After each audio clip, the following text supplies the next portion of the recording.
C'est à proximité de ce taxi garé juste derrière nous, un taxi abandonné, que la macabre découverte a été faite aux premières heures de cette matinée du 3 août 2022. D'une rentrée nocturne vers les 4 heures, elle a été sévèrement poignardée dans le couloir du quartier. Il y a les voisins qui ont suivi les cris et une moto qui partait.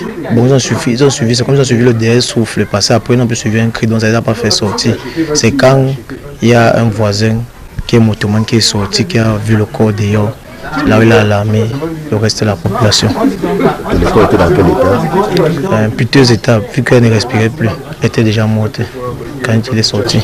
La jeune fille de 17 ans sera donc découverte inerte, baignant dans du sang, son téléphone portable et d'autres effets emportés. D'après les informations recueillies au sein de la famille et auprès des enquêteurs qui étaient sur le terrain, Béatrice revenait d'une virée nocturne en compagnie de ses camarades qui célébraient la réussite à l'examen baccalauréat. Elle est sortie pour aller à une fête.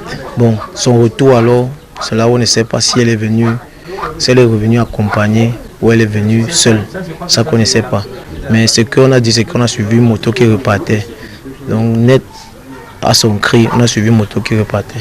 Pour l'instant, les spéculations vont bon train aussi bien au sein de la famille attristée qu'au sein de la population. S'agit-il d'un coup savamment orchestré? Si oui, par qui? A-t-elle été agressée par un conducteur de moto-taxi? Pour quelle raison? Ou encore, a-t-elle été tuée ailleurs et le corps acheminé ici à cet endroit?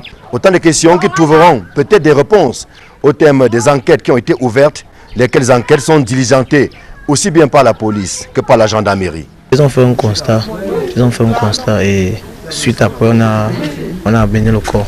Elle faisait opacite, donc elle venait d'écrire le bac anglophone.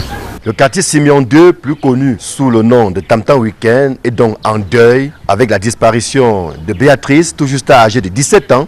Elle attendait encore les résultats du baccalauréat anglophone, les résultats dont elle n'aura jamais connaissance. Ici Emmanuel Job, Marcelin Gansop, Equinox Télévision.